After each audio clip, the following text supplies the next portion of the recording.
Hey lads, I'm Alpha Lion and today I'm looking at Valandian marriages.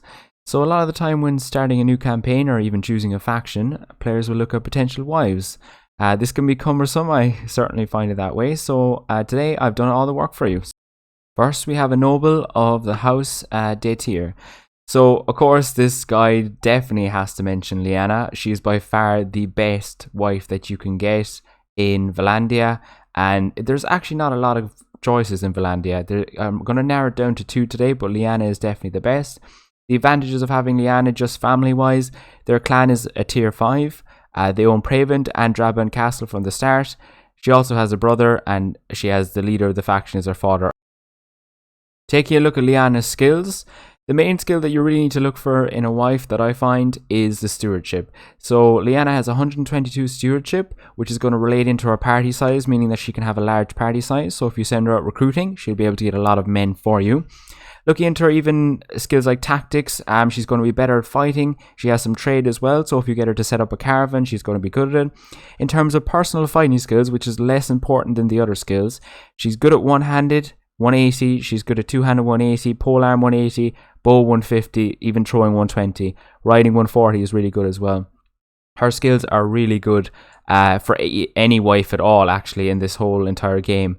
In terms of her gear, you can tell that she actually has one of the best armor sets of Valandia have. I believe it's called plated mail armor. She's got a two-handed sword, she's got a polearm. In details, you can look into yourself, but she definitely has one of the best armor sets and skills. Looking at secondary characteristics that may be not as important as the skills or even her family, but her party size. I found her early on in the map. She's 109 men. A lot of these men are actually, like 13 cavalry is actually good for an NPC player as well. She's 93 infantry and very good range. I found when I sent her out to recruit for me that she got a lot of recruits and she actually leveled them up fairly quickly. So she's definitely good for getting men in your garrisons, and if you want to call her into an army. Purely on aesthetics, she's not the worst looking out of all the people you can marry, especially in Valandia. I find her to be one of the best wives in the game.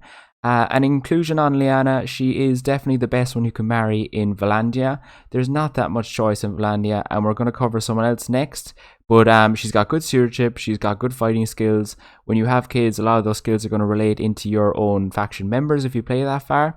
So next we're going to take a look at maybe the second best in Valandia. Next up, we have a noblewoman of the family de Eramak, so also clan tier 5. However, opposed to Lyanna, they start out with just one town instead of a town and castle. What they make up for, though, is she has Sylvindus, who we're talking about. She has two brothers, she has her father, and she also has her mother. So if they join your faction, you're going to have a lot of people to actually build army. Getting into details on Sylvil's skills, she is similar enough to Lyanna, like they have similar enough stewardship. However, she is lower in trade, which means that if you send her out in a caravan, she won't be successful as Lyanna. Lyanna has far more tactics in her. That means that she'll fight better in actual battles that you're not involved in and that you are involved in. So she's like 80 less.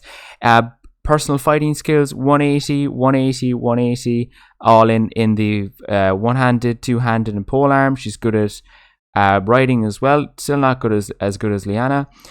Main thing here, her armor is definitely not as good as Lyanna's. Lyanna has the plate mail, I think, or something it's called, whereas Sylvild only has like chainmail or something like that. Onto an area again that isn't necessarily important. When I found Sylvind, she only had 62 men, opposed to Lyanna, who had 103. Now, she can have a lot more than this. I think maybe she was defeated. Lyanna tends to have a lot more cavalry, though. Like, Sylvind can definitely go up to about around 90, which is about 13, maybe 20 less than Lyanna, but still a substantial party size. In conclusion, for Sylvind, she's not the worst looking. I think Lyanna is probably better looking, which is, again, is going to relate into the people, your children and things like that. She isn't as good as Lyanna. I would definitely choose Lyanna over Sylvind. But if you, say, fail to get Lyanna, you should definitely go for Sylvind as your secondary. She's still very good at the stewardship. She's lower in the trade. She's higher in tactics. She's a good fighter. Her party size is slightly smaller, so that's why I would go for Lyanna as well. In terms of other marriages in Valandia, there's not really that much else. So definitely go Lyanna number 1 and then go Sylvind. Thanks for joining me. If you enjoyed the guide, please leave a like. If you want to see more, subscribe.